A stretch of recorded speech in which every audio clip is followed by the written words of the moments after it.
on episode 678 of the 40 Plus Fitness Podcast.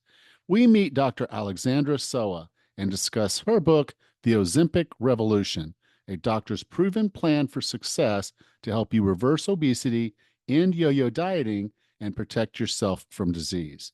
You can find the full show notes for this episode at 40plusfitnesspodcast.com/678.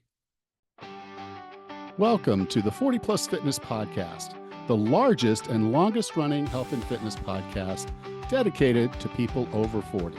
Whether you're looking to lose weight, get stronger, or improve your health and age better, this podcast is for you. I'm your host, Coach Allen, an online health and fitness coach and author of The Wellness Roadmap. Each week, we dive into practical tips, expert advice, and inspiring stories to help you take control of your health and fitness. If you're ready to look, feel, and perform your best, no matter your age, this podcast is the perfect place to start. Let's get you on the path to a healthier, fitter, and more energetic version of yourself. I hope you'll join us each week, and together we can unlock your full potential.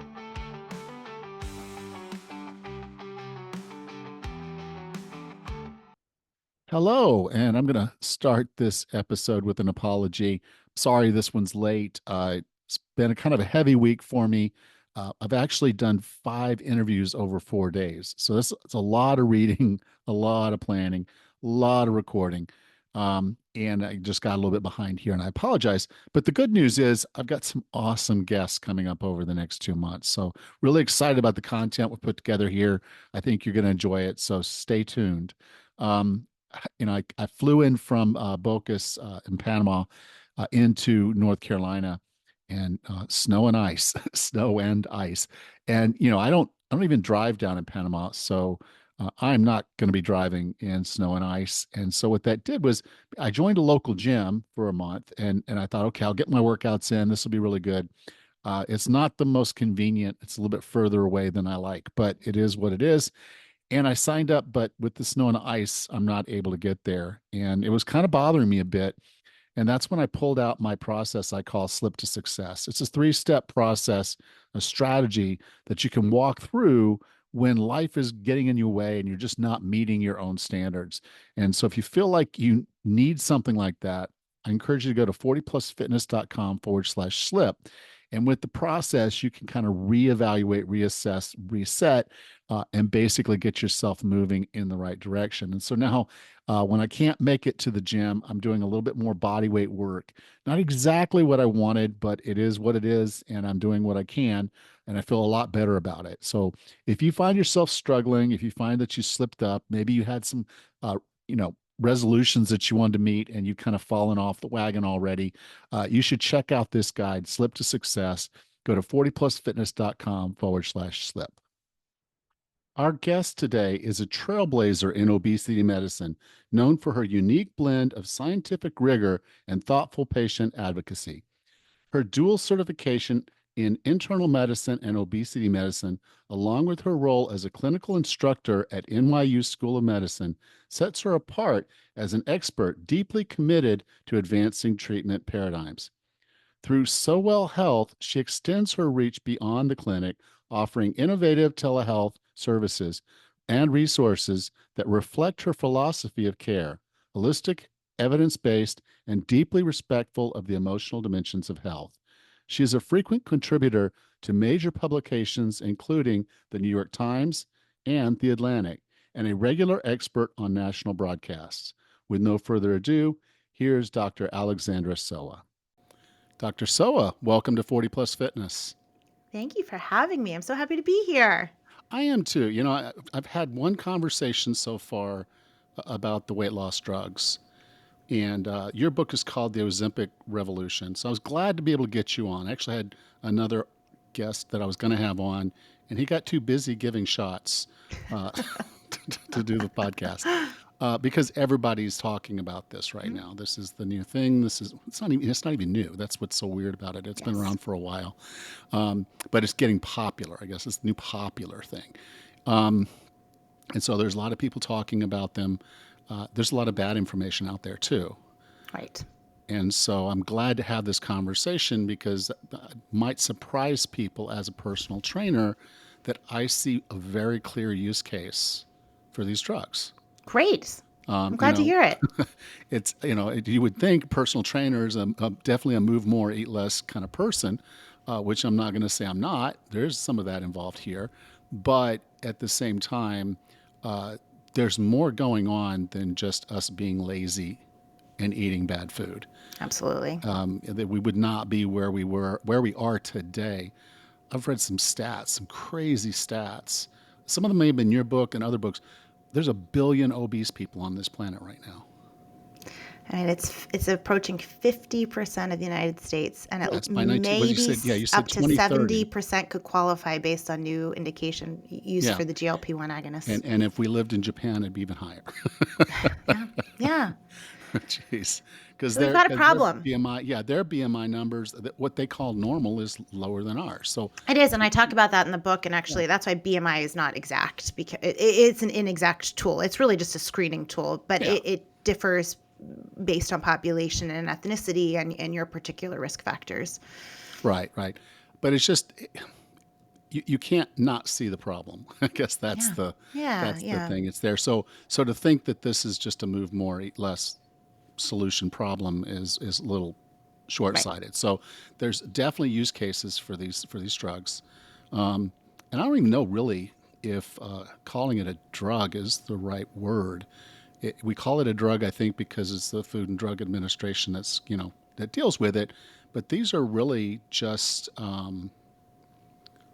they're like peptides, right? They're Well, sure. So they mimic something that occurs naturally in the body. I would call it a drug. okay, I okay, mean, I mean, we have other things that we use that are drugs that mimic naturally occurring. We have estrogen, testosterone, levothyroxine, thyroid hormones. So yes, it's a peptide. It's formed naturally in the body, and we are creating an analog or a copy of that, and that is what the drug is. okay. Now we call these GLP-1. I wrote the word antagonist, but it's like an agonist. It is an Uh, agonist. Yeah, it agonist. mimics.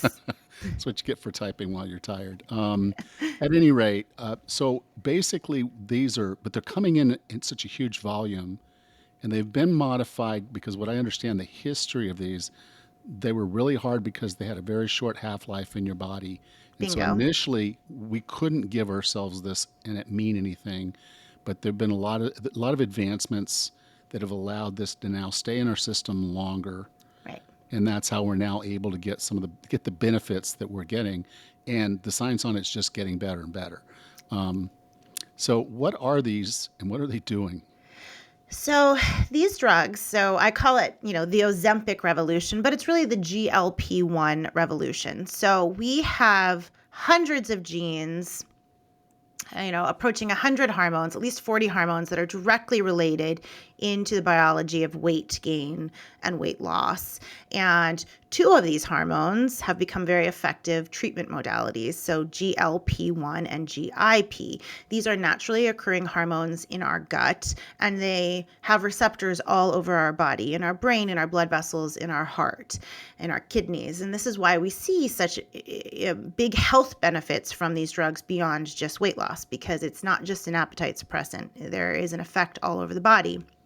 And in an optimally lean state, in an ideal lean state, we produce these hormones in response to too little or too much food, and they make us hungry when we don't have enough food and we need more fat stores, and they make us full when we're in a good state. The problem is the modern society in which we live and have been raised in, and literally came from the womb.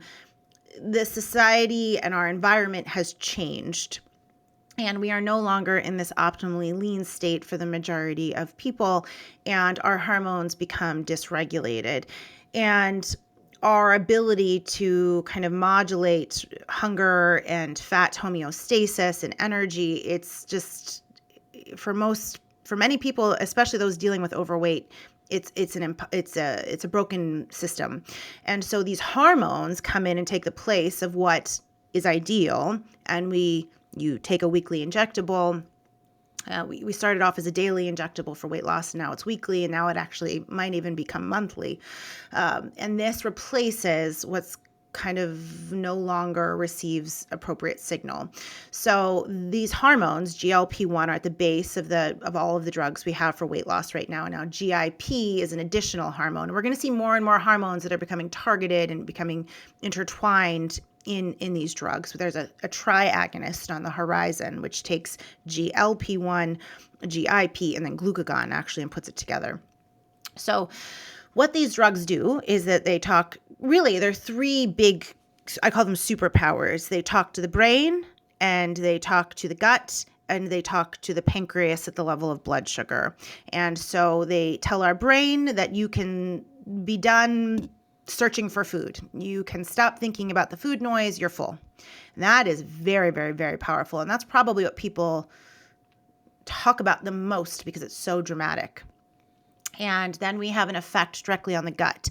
So at the level of the stomach, we have decreased gastric emptying. So when you eat a meal, you're full for a long time, and it moves through our GI system much more slowly. And that in turn has a positive up effect on other fullness hormones. The longer food will sit in your stomach, the longer your body will actually naturally release other hormones, native hormones, and say you're full.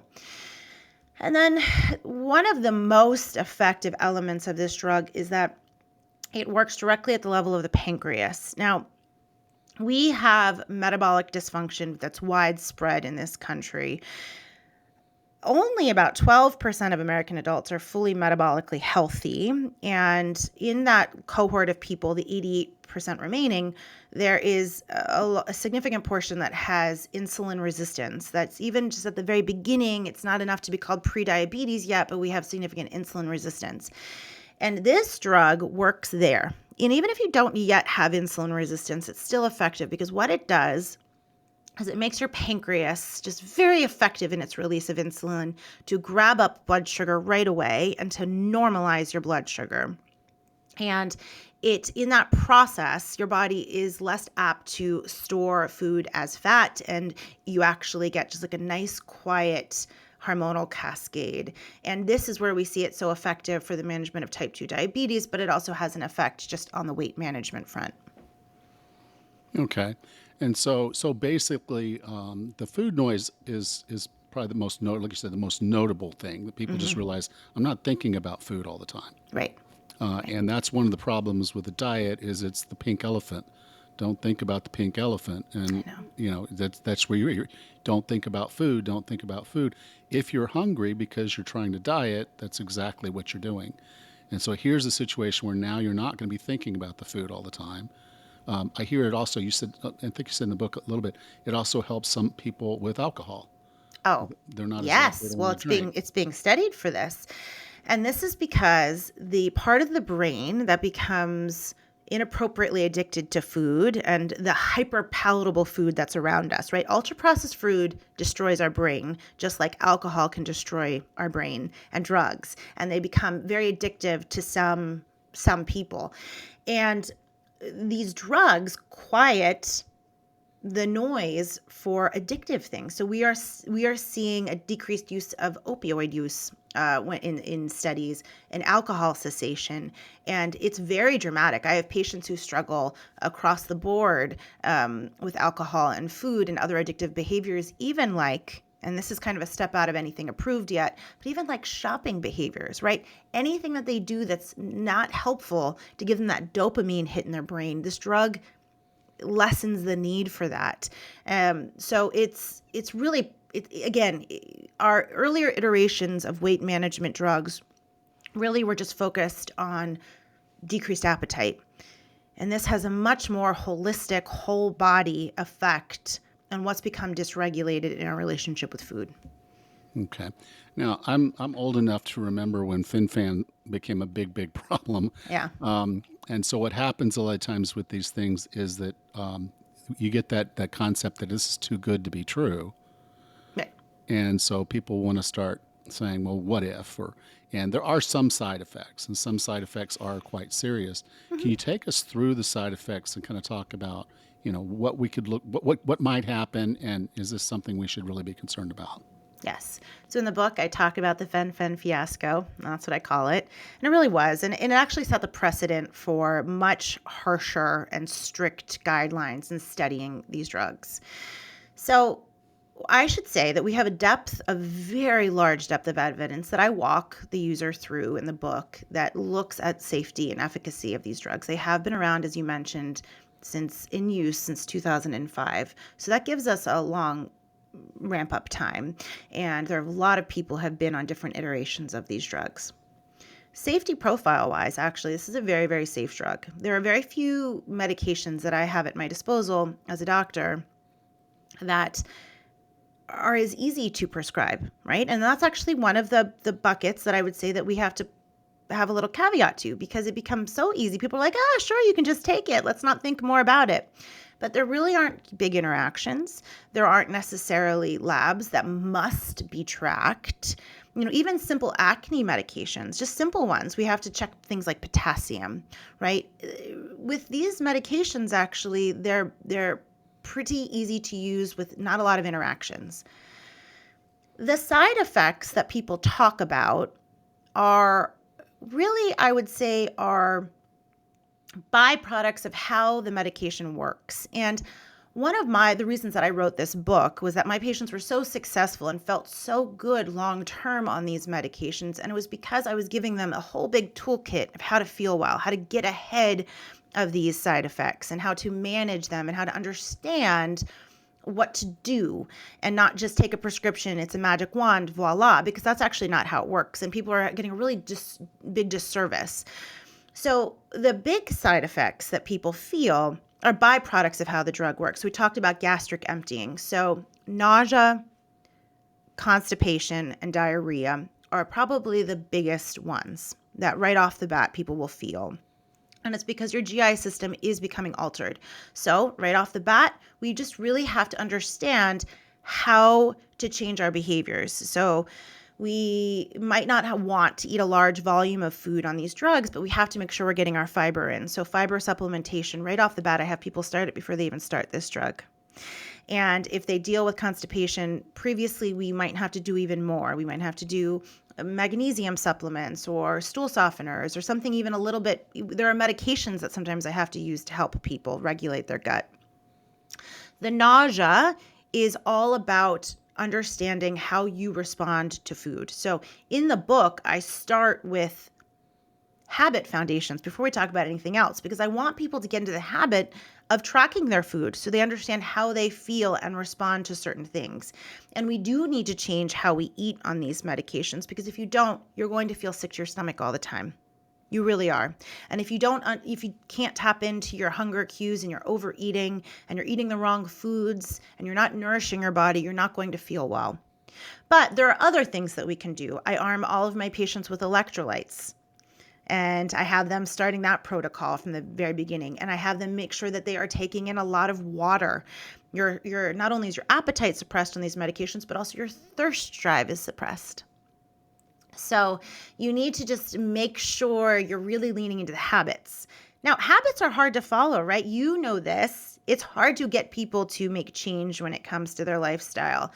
But we need to in order to get the full benefit of these drugs. And then once you're on them, it becomes a lot easier to implement and continue these changes so that they do just become habits, just like brushing your teeth. I talk about that in the book. Like, that's my goal for everyone with their foundational habits, their exercise, their nutrition. I want it to just become, just like brushing your teeth, something you have to do and don't think twice about it.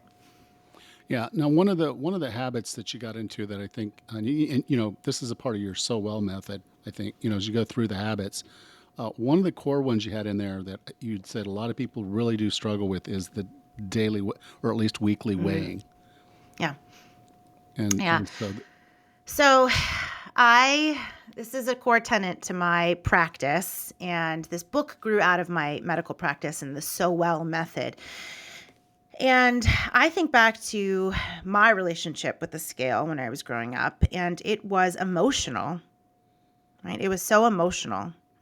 And I was taught to fear it, and then there became a trend to just get rid of scales. And in my practice, right off the bat, I tell people we are going to look at the scale as a tool like a blood pressure cuff. right? You might have a little bit of nerves getting your blood pressure taken. You might have a little nerves getting on the scale, but it tells you nothing about your worth. It just tells us what we're managing here. And we really have to make the steps to become emotionally neutral about it. It is not telling you if you did a good job, if you have worth, if you're beautiful. It is just a metric. And I have a rule in my practice that we need to come to an agreement that we need to weigh in no more than once a day and no less than once a week. And I do find that people have the best outcomes and the best relationship with the scale once they make a commitment to step on the scale every day. Now, this can be very triggering to some, and if it's triggering, then this is not the right approach for you. But many of my patients come to me only once they are shocked someone made them step on a scale and 50 pounds came on since the last time that they stepped on the scale. And that's not good, because we do have this very cheap, effective tool to help us know where our weight is. And it doesn't make us necessarily always feel good, but it is a tool. And so working on the process of just stepping on it, just like you do, you brush your teeth, you step on the scale, you brush your teeth, you step on the scale. And I talk about I have a 10-year-old, and I still have to remind him to brush his teeth. 10 years in, we're working on this habit, right?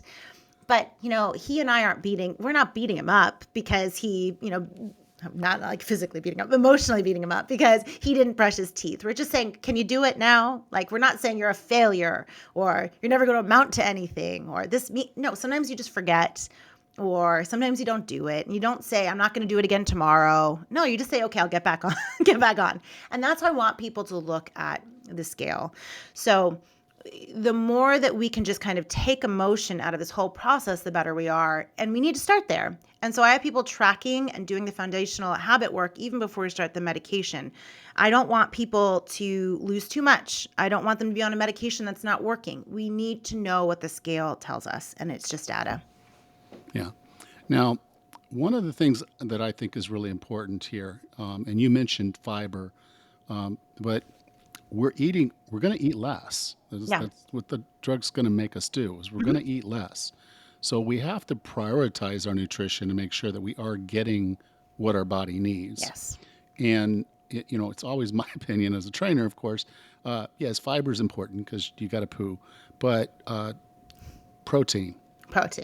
And that seems like a lot of people that I talk to, when they start trying to lose weight, they struggle to eat enough protein. Yes. It is. So, I think regardless of whether you're losing weight or not, I think we've demonized protein.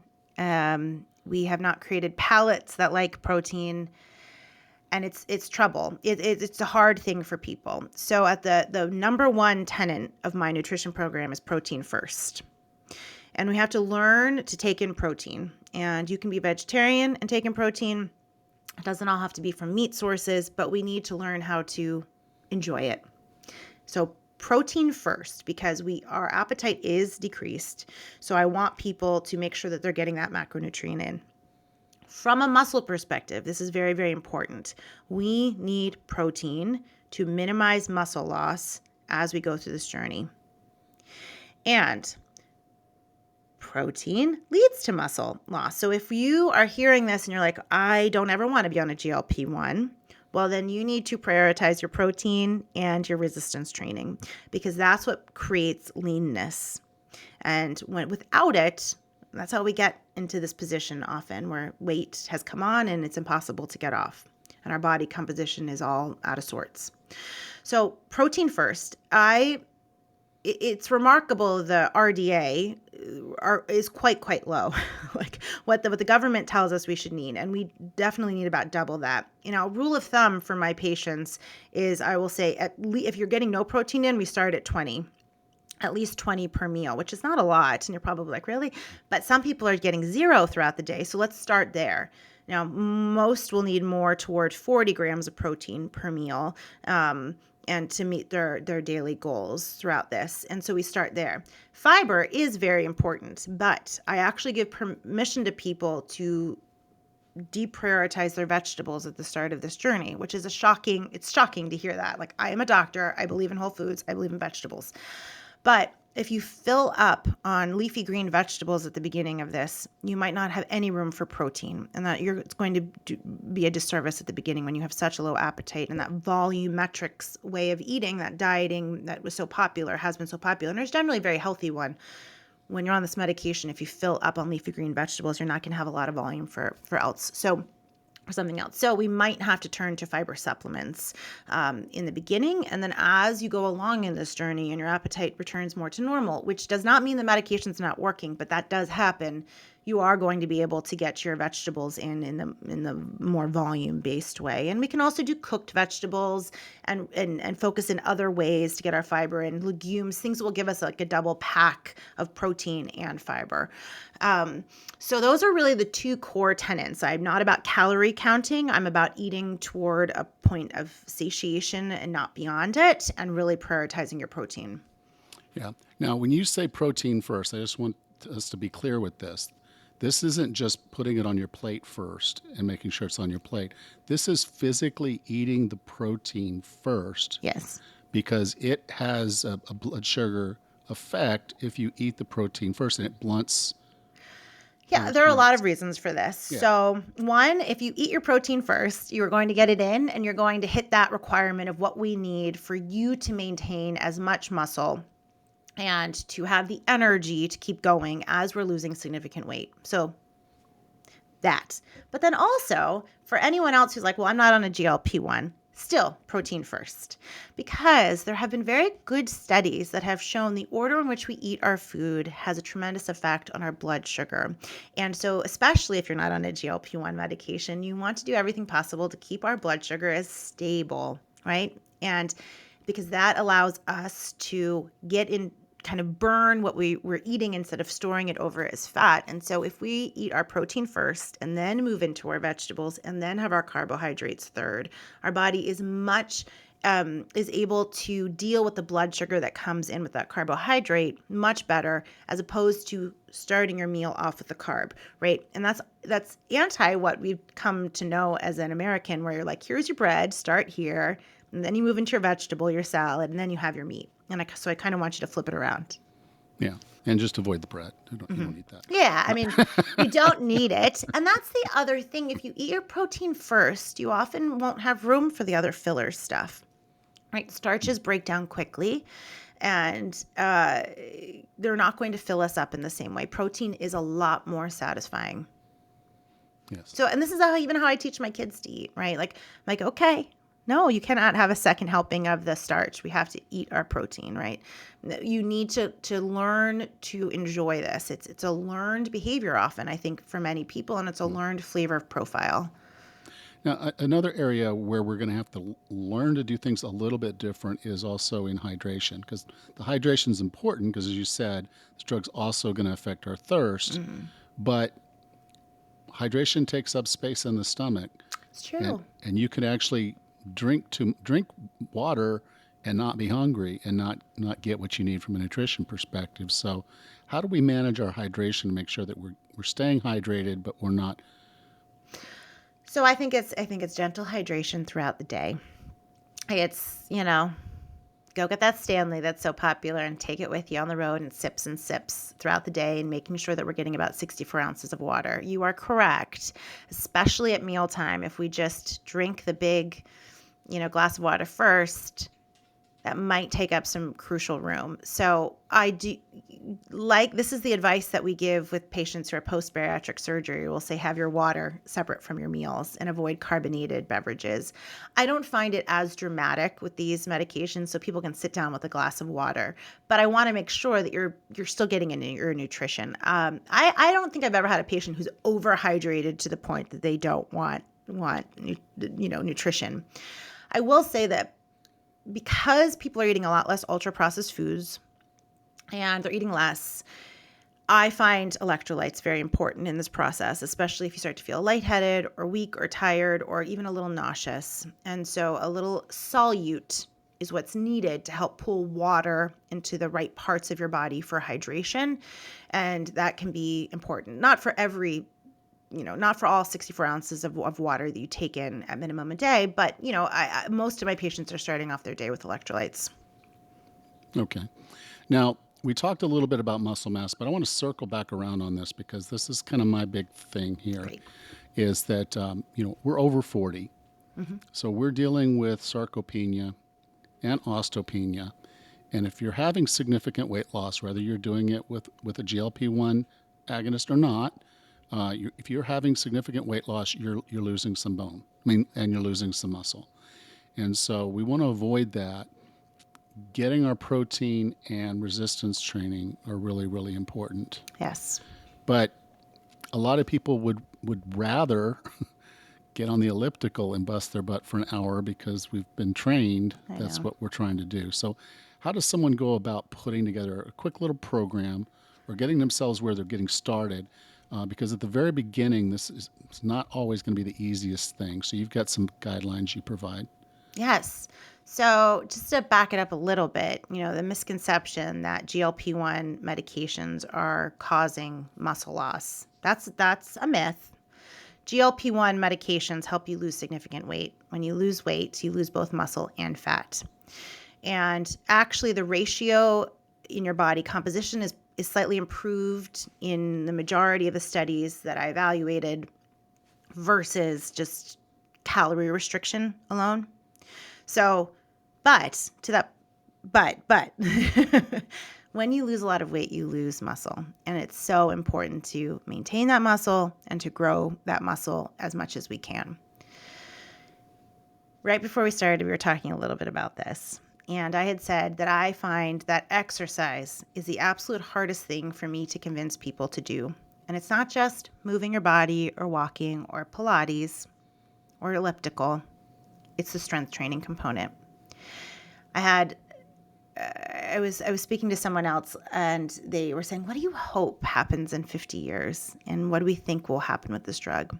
I do hope that we really evaluate so much of how we teach people how to stay lean. And one of my hopes is that strength training becomes a norm for everybody, boys, girls. It's a thing we learn as opposed to just straight cardio. And so people have a comfort level.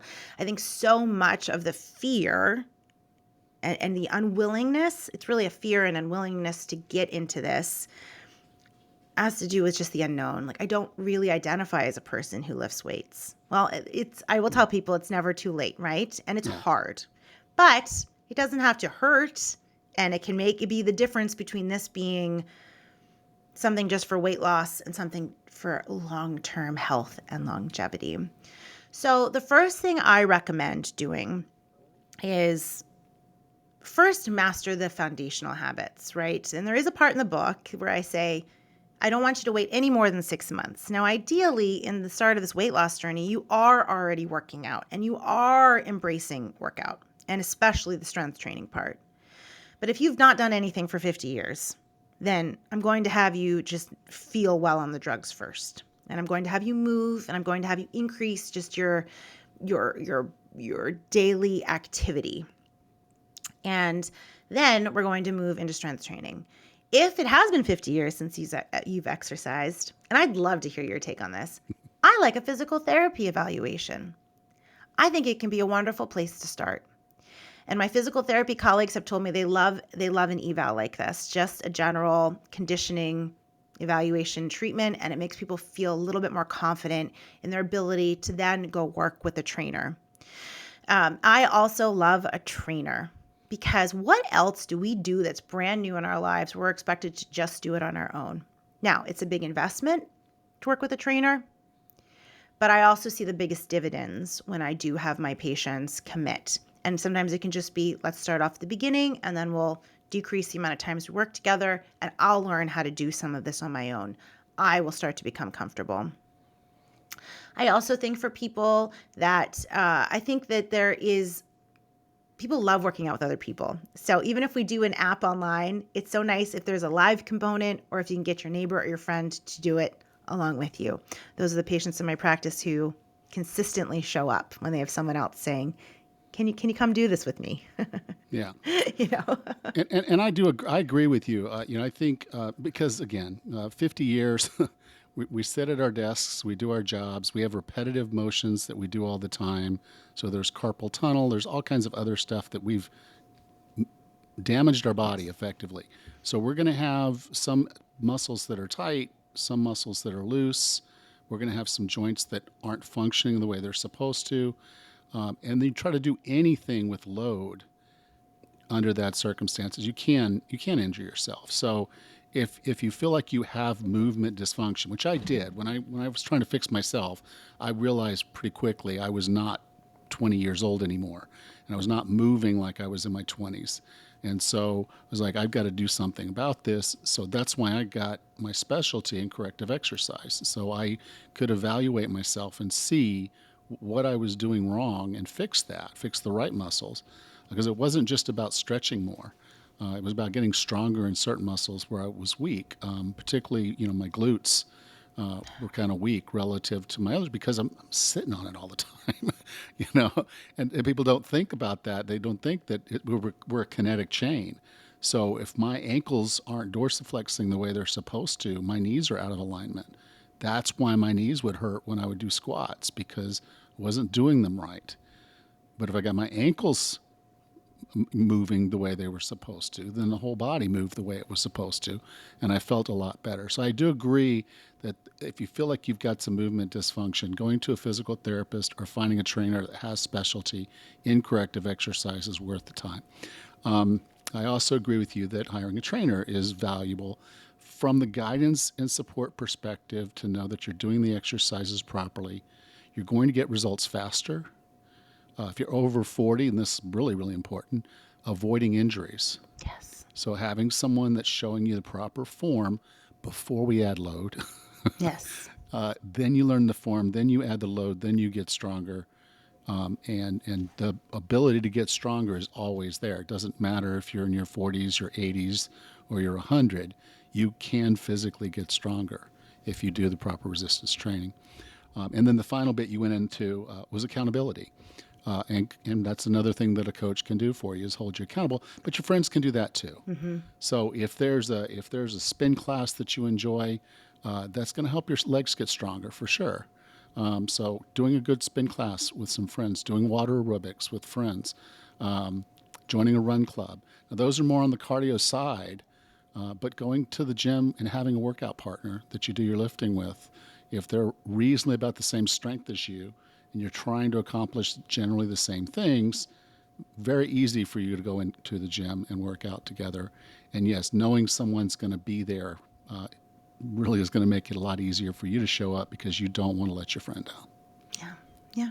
Yeah. The accountability piece. I mean, we try to do too much alone, I think. And then people really beat themselves up when it doesn't work. And again, I'll say, like, what else do we do in this life where it's something new and different and we're just expected to totally do it in isolation without a teacher or a guide? And so this is, rightfully so, it's getting some attention that with these drugs, we it's not just a magic wand, right? We need to Yeah. do all the work. And the fitness component of it is really the thing that transforms this for Well, long-term one of the longevity. reasons why I said I see a use case for this is going to extend your life. If you're currently obese Yes. and you start taking this drug, this will extend your life. Mm-hmm. Okay. If you're going to extend your life, you should extend the quality of it as well. And that's where the training comes in. Because if we're not strong, if we don't have the capacity, there'll be things we won't be able to do. And that's going to affect the quality of our life. So Well this will said. affect the duration, and the lifting and exercise will fix the quality. And that's why I think they're both important. And so, but the other thing I do want to leave people with here is because I think this was somewhat of a misconception is that you'll be healed. Mm, That this drug is going to heal you of obesity, and that's not truly the case. This is something you're gonna be on these drugs for a while, and they're going to work a little different the first 5 days, the first 5 months, the first 5 years. yes. And so there's an experience curve there of, oh wow, I don't feel any hunger at all, to, oh, I feel hunger, or I didn't lose 10 pounds this week. Right. You're going to have all of those. And I'm glad you put that in the book because those are some expectations that I think as people go through this, if they don't know that they're going to hit a plateau, because there's no reason for them to think they would. Right. they don't think they're eating more, but they stopped losing weight for a little while. But they have to keep taking this Yes. because that, So, yeah, you hit on so many good things here. Yes. So it's not a linear weight loss. It's not a linear journey. And the one thing that we haven't quite talked about was that the third foundation, be it habits, nutrition, it's mental.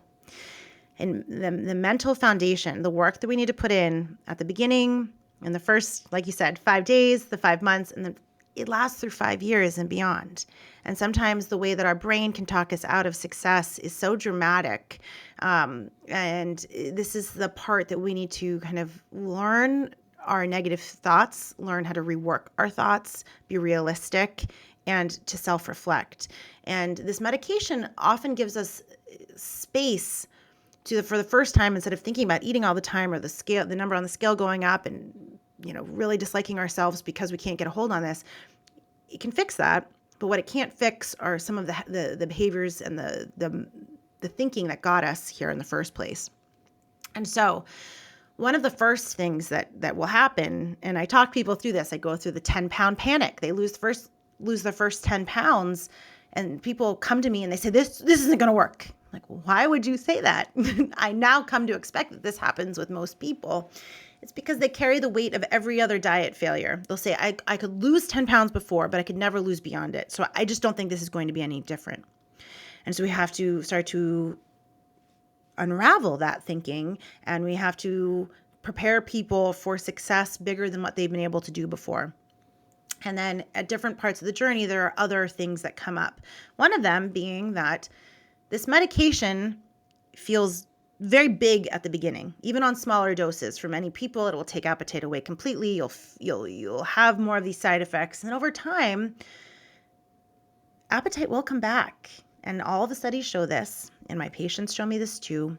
But if appetite comes back, hunger comes back, food noise comes back, it doesn't mean the medication's not working. It doesn't mean that we should stop the med or maybe switch drug classes to something that's more efficacious. We just have to evaluate, and we have to look at all the data and see what's happening.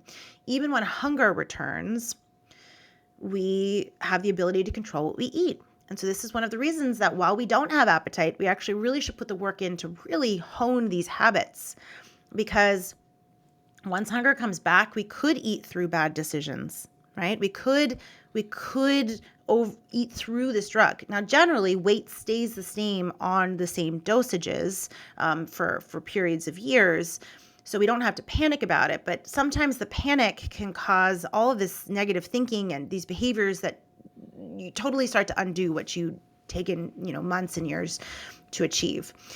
And so we have to anticipate some of these things. And I don't think that the 20-minute doctor's visit that most of us are given with our doctors is enough to go through this. And this is why I wrote this book, is kind of like all of the collective experience of the thousands of patients that I've helped. We've put here so that you can kind of be prepared to know that this is coming. It's normal. It doesn't mean you're failing. And then to the final point of what you said is, these medications are FDA approved for long-term, potentially forever use. And people often think that because they no longer have the food noise, because they change their behavior, because they're in the gym, that they might not need these medications. And the fact of the matter is that for the vast majority of people starting these medications, in order to maintain all of these healthy changes, maintain the improved lipid profiles and the glucose profiles, and to maintain the weight loss, you will need to stay on these medications for long term. well, one of the advantages is they continue to improve them. Yes, And there's a good bit of money going into these things. it's true. So the opportunity for them to improve, so like you talked about not being a weekly shot, being a monthly shot, that's substantial. And I'm sure there'll be other advancements as we go. So how it's distributed, what it is, and how it works, all of those things can be improved over time. So thinking of it as a lifelong thing, there's an upside to it as well. Mm-hmm. So, Doctor, I define wellness as being the healthiest, fittest, and happiest you can be. What are 3 strategies or tactics to get and stay well? I think that the number one thing is to identify, why are you doing this? Why are you doing anything that you're doing for your health? dig deep. So especially when it comes to the use of these medications, I'll tell my patients you need to come up with 3 whys, and one of them can be rooted in vanity. But beyond that, it needs to be much bigger. Losing weight does not change who you are on the inside. It does not provide some magic bullet to happiness. Weight loss can lead to health and vitality, though. And so looking at life like, I want to be able to go hiking. I want to go be able to do this trip. I want to be able to keep up with my kids. I want you to think intensely about that, and then to remember it.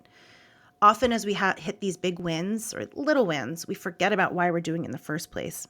I often remind my patients of their whys, because I keep tabs on this. And when they come to see me, why are we doing this? Why are we having a hard time? Do you remember why? I don't. Oh, that was so good. I should remember that I wanted to play with, get on the ground and be able to get up off the ground with my granddaughter. And I can now.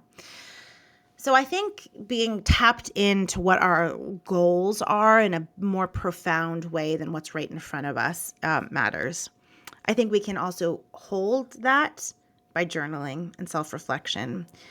And some of your listeners are probably like, oh, this is just like another wellness thing. Yep. Sure, journaling, sure, I've heard that. But I have found it's my patients who for years will take the foundations of what we've started, even if they let go of the food logging and they're weighing themselves intermittently. If they log their emotions, the highs and the lows and some of the neutrals, if they just put that somewhere, it gives them a space to quickly self-reflect rather than internalizing and it derailing many elements of their life. I think we're especially in today's world, we always have our phone, and there's always like a distraction that quickly, like you feel something negative or bad, just go to your phone, scroll, forget it. Journaling can be a way to actually change that behavior, deal with the behavior so that it doesn't derail us. That's a tough one to do, but if you can embrace that in even small ways, just even like I have my journal here, just like a little note, just like a chicken scratch note. It doesn't have to be for anybody. It's just for you. So I think that those are the two biggest, foundational habits. And then I think enjoying the moments of happiness. So leaning into what makes you happy and just seeing purely, just like we were when we were kids, right? Without fancy things or expensive things, like just simple moments and taking some time to really appreciate them. Often with my patients, I find that the medications create like a lot of clarity because so much of our adult lives are taken up by food and drink. And you wonder, like, what do I enjoy about these moments at holidays or with friends or on vacations if you take away the food and drink? Because that's what we come to, it's like it's like right in front of us, and that's what we all associate. And so really looking like deeper, like what do I enjoy about these people? What makes me happy? What's restorative about this vacation? I have found offers a lot of health and happiness to people. So I'm not sure if people have thought of that one. Hopefully I'm offering a fresh perspective. Excellent. All right.